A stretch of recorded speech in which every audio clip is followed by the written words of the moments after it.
கர்த்தருக்குள் பிரியமானவர்களே, ஏப்ரல் 17 இன்றைய பனித்துளிகளின் தலைப்பானது நம்முடைய பரம மேய்ப்பர். வசனம் சங்கீதம் 23வது அதிகாரம் 3வது வசனம். அவர் என் ஆத்துமாவை தேற்றி தம்முடைய நாமத்து நிமித்தம் என்னை நீதியின் பாதைகளில் நடத்துகிறார்.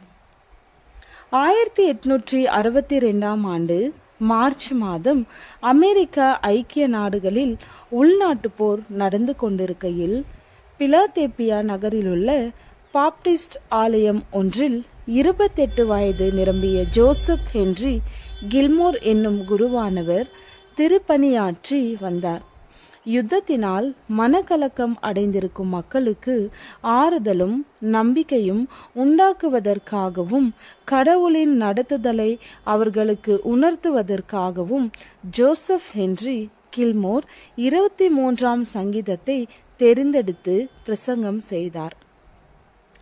ஜோசப் ஹென்றி தம்முடைய பிரசங்கத்தில் அவர் என் ஆத்துமாவை தேற்றி தம்முடைய நாமத்து நிமித்தம் என்னை நீதியின் பாதைகளில் நடத்துகிறார் என்னும் வார்த்தையை அடிக்கடி உச்சரிக்க நேர்ந்தது.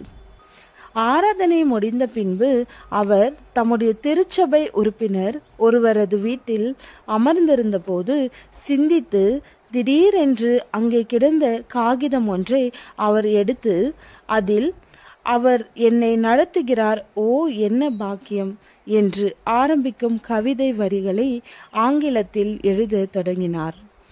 சில தினங்களுக்கு பிறகு அவரது மனைவி அந்த கவிதையை பார்த்துவிட்டு பாஸ்டன் நகரில் வெளியான கிறிஸ்தவ பத்திரிகை ஒன்றிற்கு அதை அனுப்பி வைத்தார். அவர்கள் அதற்கு புதிய ராகம் அமைத்து இனிமையான பாடலாக்கினார்கள். அப்பாடல் இன்றும் சபைகளில் பாடப்படுகிறது. கர்த்தரை தங்கள் மேய்ப்பராக கண்டு கொண்ட ஒவ்வொரு கிறிஸ்துவனையும் எல்லா சூழ்நிலைகளிலும் அவர் என் ஆத்துமாவை தேற்றி தம்முடைய நாமத்து நிமித்தம் என்னை நீதியின் பாதைகளில் நடத்துகிறார்.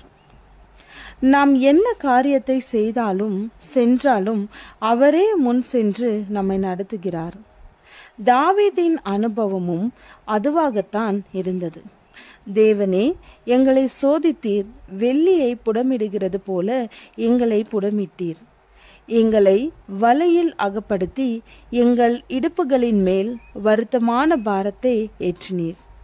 மனுஷரை எங்கள் தலையின் மேல் ஏறி போக பண்ணினீர். தீயையும் தண்ணீரையும் கடந்து வந்தோம். செழிப்பான இடத்தில் எங்களை கொண்டு வந்து விட்டீர். அவர் எல்லா சூழ்நிலைகளிலும் நம்மை வழிநடத்த வல்லவராயிருக்கிறார். ஜெபம். நல்ல மேய்ப்பரே, எங்கள் ஆத்துமாவை தேற்றி தம்முடைய நாமத்து நிமித்தம் எங்களை நீதியின் பாதையில் நடத்தும். ஆமேன்.